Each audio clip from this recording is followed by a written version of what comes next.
Hi friends, అందరూ బాగుండారనుకుంటాను. Friends, మీరు కొత్తవారు కనుకైతే నా ఛానల్ని సబ్స్క్రైబ్ చేసుకోండి ఫ్రెండ్స్. నేను పెట్టిన ప్రతి వీడియో మీకు నోటిఫికేషన్ వస్తుంది. ఇక మనం వీడియోలోకి వెళ్దాం. పాల్గొన మాసంలో మీ రాశి ప్రకారం ఈ పరిహారాలు పాటిస్తే అంతా శుభమే జరుగుతుంది. మహాశివరాత్రి రోజున మీ రాశికి బెల్లవ పత్రాలతో ఇలా చేయండి. కోరికలన్నీ శివయ్య తీర్చేస్తాడు. పాల్గొన మాసం దాన ధర్మాలకు ఉపవాసాలు చేసేందుకు పవిత్రమైన మాసం. మీ రాశి ప్రకారం ఈ మాసంలో ఇలా చేశారంటే అంతా శుభమే జరుగుతుంది. పవిత్రమైన మాసాలలో పాల్గొన్న మాసం ఒకటి. ఈ నెలలో శివుడు, విష్ణుమూర్తి, లక్ష్మీదేవి, చంద్రదేవునికి ఎక్కువగా పూజిస్తారు. దాన ధర్మాలు చేసేందుకు ఈ మాసం ప్రత్యేకమైనది. జ్యోతిష శాస్త్రం ప్రకారం పాల్గొన మాసంలో కొన్ని పరిహారాలు పాటించడం వల్ల దైవ అనుగ్రహం పొందుతారు. మీకున్న అనేక సమస్యల నుంచి బయటపడేందుకు ఇలా చేసి చూడండి. మానసిక ఒత్తిడి తగ్గించుకునేందుకు జ్యోతిష శాస్త్రం ప్రకారం మానసిక ఒత్తిడి అనుభవించే వాళ్ళు పాల్గొన మాసంలో శ్రీకృష్ణుని పూజించాలి. స్నానం చేసే ముందు నీటిలో గులాబీ రేకులు లేదా రోజ్ వాటర్ వేసుకుని స్నానం చేయడం వల్ల మానసిక ఒత్తిడి తగ్గుతుంది. ఆరోగ్య సమస్యలను అధిగమించేందుకు ఈ కాలంలో ఎవరైనా అనారోగ్య సమస్యలతో బాధపడుతుంటే శివుడిని పూజించడం మంచిది. అలాగే గంధం నుదుటి మీద రాసుకోవడం, శివుడికి నైవేద్యంగా సమర్పించడం వల్ల అనారోగ్య సమస్యల నుంచి బయటపడతారు. ఆర్థిక సమస్యలతో ఇబ్బంది పడుతున్నట్లయితే పాల్గొన మాసంలో లక్ష్మీదేవిని ఆచార వ్యవహారాలు సరైన నియమాలు పాటించి పూజించాలి. అమ్మవారికి ఎంత ఇష్టమైన ఎర్ర గులాబీలు సమర్పించండి. ఇలా చేయడం వల్ల ఆర్థిక సమస్యల నుంచి ఉపశమనం లభిస్తుంది. ఆనందం, శ్రేయస్సు కోసం జీవితంలో సవాళ్లను ఎదురైనప్పుడు ఇంట్లో ఆనందం, శ్రేయస్సు కొరవడుతుంది. అటువంటి సమయంలో ఓం సోమాయ నమః అనే మంత్రాన్ని కనీసం 108 సార్లు పఠించాలి. ఇలా చేయడం వల్ల సవాళ్లను సునాయాసంగా అధిగమించగలుగుతారు. పాల్గొన మాసంలో చంద్రుని ఆరాధించడం ప్రత్యేకత సంతరించుకుంటుంది. జాతకంలో చంద్రుడి స్థానం బలహీనంగా ఉండటం వల్ల కొన్ని ఇబ్బందులు తలెత్తుతాయి. వాటిని అధిగమించేందుకు ఈ మాసంలో తెల్లటి పువ్వులు, పెరుగు, తెలుపు రంగు శంఖం, పంచదార, ఆహారం, తెల్లటి వస్త్రాలు మొదలైనవి దానం చేయాలి. పాల్గొన మాసంలో మీ రాశి ప్రకారం ఈ పనులు చేయండి. మేషరాశి జాతకులు ఇంటి నుంచి బయలుదేరే ముందు చక్కెర కలిపిన నీటిని త్రాగడం మంచిది. అలాగే మీరు ఏదైనా పని మీద వెళ్తుంటే తల్లి దగ్గర ఆశీర్వాదం తీసుకుంటే మీరు చేపట్టిన పనిలో విజయం సాధిస్తారు. వృషభ రాశి వారు, ఈ రాశి జాతకులు ప్రతిరోజు తమ ఇంటి ఈశాన్య మూలలో నెయ్యి దీపం వెలిగించాలి. రోజు కనకదార స్తోత్రం పారాయణ చేయాలి. మిథున రాశి జాతకులు పెరుగు, పాలు దానం చేయాలి. శివుడికి అభిషేకం చేయడం వల్ల కూడా మంచి ఫలితాలు పొందుతారు. కర్కాటక రాశివారు, ఈ రాశివారు పాల్గొన మాసంలో చంద్రుని కాంతిలో కూర్చుని చంద్రుడికి సంబంధించిన మంత్రాలు 108 సార్లు జపించాలి. అవసరమైన వారికి పాలు, పెరుగు దానం చేస్తే మంచి ఫలితాలు పొందుతారు. సింహరాశివారు, సూర్య భగవానుడు అనుగ్రహం కోసం కొద్దిగా బెల్లం కలిపిన నీటిని సూర్యుడికి ఆర్జ్యం సమర్పించాలి. దాంతోపాటు లక్ష్మీదేవిని పూజించడం చాలా మంచిది. కన్యా రాశి వారు ప్రతిరోజు ఆవుకి పచ్చి ఆకుకూరలు తినిపించడం శుభ ఫలితాలను ఇస్తుంది. తులారాశి జాతకులు తెలుపు రంగు దుస్తులు ధరించాలి. శివుడిని సోమవారం క్రమం తప్పకుండా పూజించడం చాలా మంచిది. వృశ్చిక రాశి వారికి, ఈ రాశి వారు పాల్గొన మాసంలో చంద్రుడికి పచ్చిపాలు, నీరు కలిపి ఆర్జ్యం సమర్పించాలి. ధనుసు రాశి వారు పాల్గొన మాసంలో రోజు తులసి పూజ చేసి ఒక తులసి ఆకు సేవించాలి.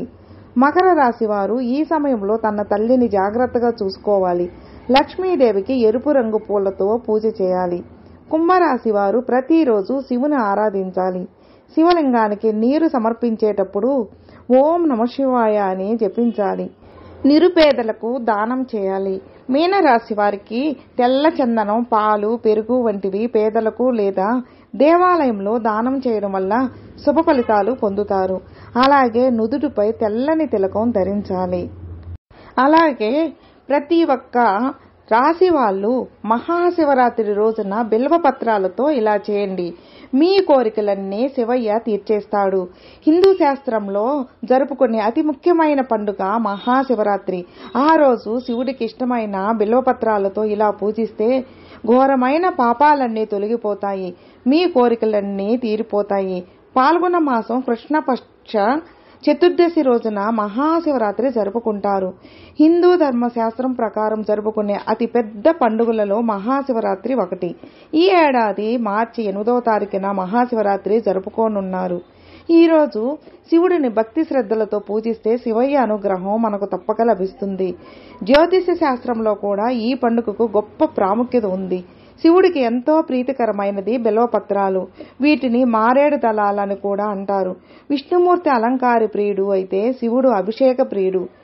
బిల్వపత్రాలతో అభిషేకం చేస్తే కోరిన కోరికలన్నీ తీరుస్తాడని విశ్వాసం. అందుకే ఈ శివరాత్రి రోజు బిల్వ దళాలతో ఈ పరిహారాలు పాటించడం వల్ల మీ జీవితంలో ఆనందం, శ్రేయస్సు నిండిపోతుంది. సమస్యల నుంచి బయటపడేందుకు బిల్వపత్రాలతో ఈ విధంగా చేయండి. బిల్వపత్రాలతో ఇలా చేస్తే కోరికలు తీరుతాయి. శివాలయం సందర్శించి అక్కడ ఉన్న బిల్వ చెట్టు కింద ఏదైనా గులకరాయిని శివుని ప్రాతినిధ్యంగా నమ్మి పూజించాలి. ఈ గులకరాయికి నీరు, బియ్యం, పచ్చి శనగలు సమర్పించాలి. ఓం నమః శివాయ అని పఠిస్తూ శివుడికి భక్తి శ్రద్ధలతో అభిషేకం చేయాలి. శివుడి ఆశీర్వాదం పొందడానికి బిల్వ చెట్టు కింద శివలింగాన్ని ప్రతిష్ఠించి సరైన ఆచారాలతో క్రమం తప్పకుండా పూజించాలి. ఆర్థిక సమస్యల నుంచి బయటపడేందుకు వీటితో పూజ చేయడం వల్ల మంచి ఫలితాలు పొందుతారు. శివుడికి బిల్వపత్రాలంటే మహాప్రీతి. అందుకు కారణం వీటిలో పార్వతీదేవి అన్ని రూపాలు ఉంటాయని స్కంద పురాణం చెబుతుంది. పురాణాల ప్రకారం ఒకరోజు పార్వతీదేవి మందరాచల పర్వతాన్ని సందర్శించేందుకు వెళ్ళినప్పుడు ఆమె చెమట చుక్కలు పర్వతంపై పడ్డాయి. వాటి ద్వారా బిల్వ చెట్టు వచ్చిందని చెబుతారు.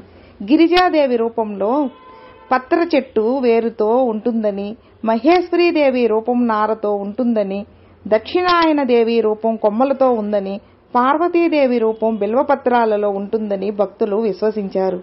కాత్యాయనీదేవి, గౌరీదేవి రూపం బిల్వ చెట్టు పండుగలో ఉంటుందని నమ్ముతారు. బిల్వపత్రంలో పార్వతీదేవి ఉండటం వల్లే పరమశివుడికి మారేడు ఆకులంటే మహా ఇష్టమని చెప్తారు. శివ పూజలో బిల్వపత్రాల సమర్పించడంలో భక్తుల కోరికలు నెరవేరుస్తాడని విశ్వాసం. హిందూ ధర్మశాస్త్రం ప్రకారం పుణ్యక్షేత్రాన్ని దర్శించలేని వాళ్ళు బిల్వ చెట్టు మూలాన్ని పూజించి దానికి నీరు పోస్తే పుణ్యక్షేత్రాన్ని సందర్శించినంత పుణ్యఫలం దక్కుతుందని నమ్ముతారు. ఇంట్లో మారేడు చెట్టు ఉంటే కలిగే ప్రయోజనాలు. శివుడిని పూజించేటప్పుడు ఏకబిల్వం శివార్పణము అంటూ మారేడు దళాలు సమర్పిస్తారు. ఈ ఆకులతో పూజిస్తే ఘోరమైన పాపాలు సైతం తొలగిపోతాయని అంటారు. సాధారణంగా ఒకసారి పూజకు ఉపయోగించిన వస్తువులు ఏవి మరొకసారి ఉపయోగించరు. కానీ బిల్వపత్రాలను పూజకు ఉపయోగించిన తర్వాత వాటిని నీటితో శుభ్రంగా కడిగి ఉపయోగించుకోవచ్చు. బిల్వపత్రాలు వాడిపోయినప్పటికీ పూజ చేసేందుకు అర్హత కలిగి ఉంటాయి. శివుడు మారేడు చెట్టు మీద నివసిస్తాడని అంటారు. అందుకే ఇంటి ఆవరణలో ఈశాన్య భాగంలో మారేడు చెట్టు ఉంటే ఆపదలు తొలగిపోయి అష్టైశ్వర్యాలు సిద్ధిస్తాయని నమ్ముతారు. ఈ చెట్టు తూర్పున నాటితే కుటుంబ సభ్యులు సుఖ సంతోషాలతో జీవిస్తారు. పడమర వైపు ఉంటే సుపుత్ర సంతాన ప్రాప్తి కలుగుతుందని, దక్షిణ వైపు ఉంటే యమబాధలు తీరిపోతాయని విశ్వసిస్తారు. ఫ్రెండ్స్, మీకు ఈ వీడియో నచ్చితే లైక్ చేయండి, మీ ఫ్రెండ్స్ షేర్ చేయండి. సబ్స్క్రైబ్ చేసుకున్నట్లయితే ప్లీజ్ సబ్స్క్రైబ్ చేసుకోండి ఫ్రెండ్స్. నేను పెట్టిన ప్రతి వీడియో మీకు నోటిఫికేషన్ వస్తుంది. అలాగే మీ అభిప్రాయాన్ని కామెంట్లో మెసేజ్ చేయండి. ఓం నమః శివాయ నమః.